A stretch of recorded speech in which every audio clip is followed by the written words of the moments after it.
My name is Lubna. I'm from Syria. I'm 21 years old. I'm from Latakia. Okay, when the revolution started, for the very first time, I felt proud of being Syrian. On the 18th of March, when the first guy died in Daraa, I think that every Syrian citizen cried that day, even though we didn't know that guy much and we didn't even know Daraa, but that day I decided that I will just join the revolution and I will never go back.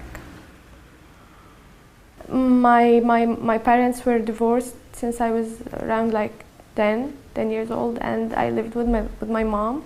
My father, he used to work with the government. He used to work as assassin for the government in the 80s, and he killed many guys. It started getting bad to me after my dad heard that I went out in Damascus in a demonstration and I got shot. And he was so mad at me, and he was against me, and he started to call me and to threats me, and at that time my mom was so afraid, and she told me that you have to be careful, and she started to cover up for me, and she encouraged me to go to live in Damascus, the capital, and to not tell anyone about my address or about my phone number. I left Damascus on, I think, the middle of Ramadan.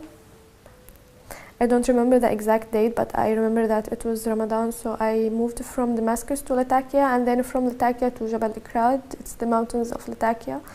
On my last day, I asked one of the guys, like, okay, I am here with you, and do you want like to make a small interview with me, just to tell the whole world that there is no differences between the Salafist and the Alawite, and it was a good idea at that time. I thought it was a good idea, so we taped a small interview with me covering my face with the independent flag.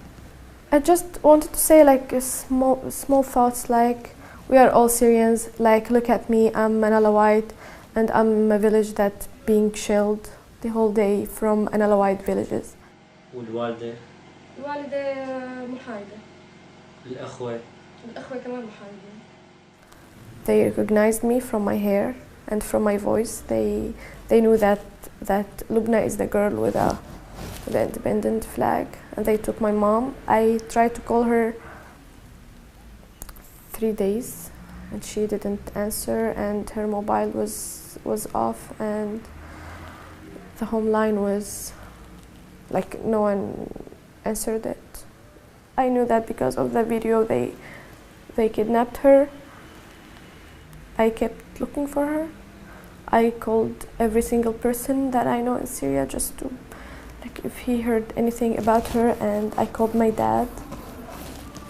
I called him many times, crying, just like, please tell me anything about my mom, because I know that you're responsible for that, because before she was kidnapped, she called me many times telling me that your dad is asking me, and he's calling me the whole time. He is asking about you and he wants your number, so please be careful, be careful.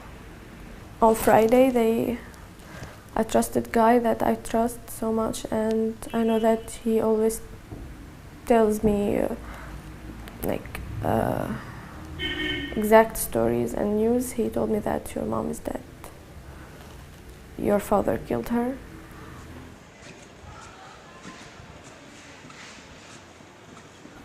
It would be so easy for me if I can just delete the whole memories of her, or just like not to remember her like every hour. But what I felt at the very beginning was like my first feeling when she called me and she was kidnapped. I felt guilt. I know that she's so proud of me. I know that my dad is looking after me. Actually, I am here, but I don't feel safe. Like,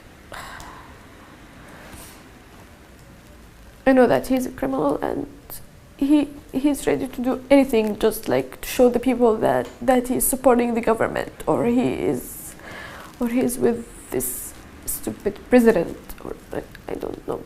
But it's not possible for me just to go through all this.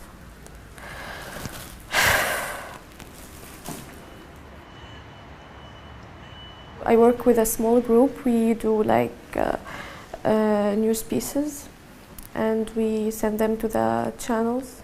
I have to contribute with this because my mom died for this, and I feel like now it's a personal cause. It's not like a country cause, you know, like a general cause we are fighting for. No, it's a personal cause.